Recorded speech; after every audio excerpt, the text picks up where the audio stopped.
साथियों नमस्कार। आज हम मध्यकालीन भारतीय इतिहास से संबंधित बहुत ही महत्वपूर्ण टॉपिक पर चर्चा करें जो कि परीक्षा में काफी अधिक यहाँ से प्रश्न पूछे जाते हैं। ठीक, तो टॉपिक में हम सल्तनत काल में कर इस पर चर्चा करेंगे। तो सबसे पहले हम कर को समझ लेते हैं, फिर सल्तनत काल। कर क्या होता है? आज मध्यकालीन भारत या प्राचीन भारत ही नहीं, वर्तमान में भी कर राज्य की सुरक्षा, साम्राज्य की सुरक्षा और समाज के विकास का द्योतक समझा जाता है। ठीक है, तो कर इसका मतलब क्या है? कर जो है समाज और साम्राज्य की सुरक्षा और विकास का प्रमुख मुद्दा हुआ करता था उस समय भी। ठीक, अब बात करते हैं सल्तनत काल में। सल्तनत काल मुस्लिम साम्राज्य के विकास से संबंधित है। ठीक, यानी 1206 ईस्वी में गुलाम वंश से शुरू होकर के 1526 में लोदी वंश, 1206 से 1526, 1206 में गुलाम वंश और 1526 में लोदी वंश, दोनों के बीच में सल्तनत काल को माना गया। इस दौरान इस 1206 से 1526 के बीच में 5 प्रमुख वंशों ने दिल्ली सल्तनत पर शासन किया। कौन कौन थे उसमें? आपके गुलाम, खिलजी, तुगलक,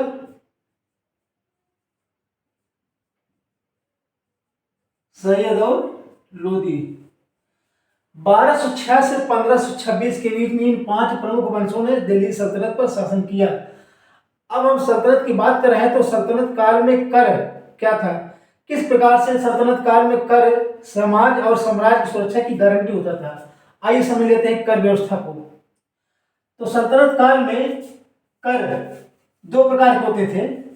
सल्तनत काल में कर 2 प्रकार के होते थे। कौन कौन? एक धार्मिक और दूसरा धर्मनिरपेक्ष कर। धार्मिक कर जो धर्म विशेष से संबंधित होता था, और धर्मनिरपेक्ष कर जहां पे धर्म की चर्चा ना होकर के सभी को सामूहिक रूप से माना जाता था। ठीक, धार्मिक कर में कौन कौन थे?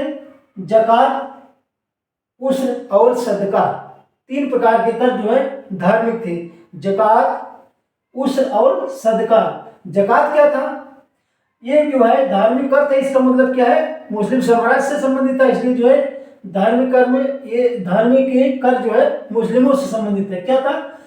केवल मुस्लिमों की आय का 2.5% लिया जाता। ये पूछा जाता परीक्षा में, 2.5% मुस्लिमों की आय का लिया जाता था। किस लिए? मुस्लिम कल्याण हेतु। यहाँ ध्यान दीजिएगा, मुस्लिम कल्याण हेतु जो है जकात लिया जाता था। कितना? उनकी आय का 2.5%। ठीक, अब उस्र की चर्चा करेंगे। दूसरा जो कर है धार्मिक में उस्र की चर्चा हम यहाँ पे करेंगे। इसके पहले हम धर्मनिरपेक्ष कर की चर्चा कर लेते हैं। चलिए, धर्मनिरपेक्ष कर में 3 प्रकार के थे। कौन कौन? जजिया, खराज और खुम्स थे। जजिया क्या था?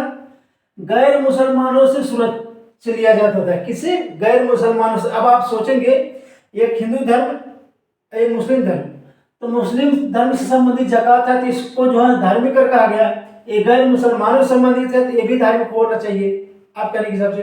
नहीं, गैर मुसलमान में आपका सिख भी आते हैं, हिंदू भी आते हैं, कई धर्म हो सकते हैं। ठीक, तो इसलिए धार्मिक जो है इसको कहा गया जजिया, उस्र, सदका को, इनको क्या कहा गया? धर्मनिरपेक्ष कहा गया। ठीक, गैर मुसलमानों से किस लिए लिया जाता था?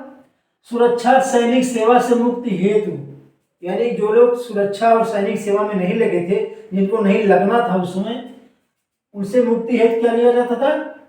जजिया लिया जाता था। किससे? गैर मुसलमानों से। ध्यान दीजिएगा, ये गैर मुसलमानों से। इस कर से स्त्री, बच्चे, भिखारी, लगड़े मुक्त थे। जो असहाय थे वो मुक्त थे इससे।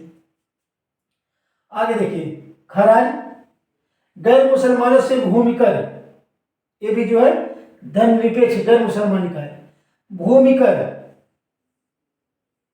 कर से 1/2 से लेकर के 1/2 भाग तक लिया जाता था खराज। कितने में?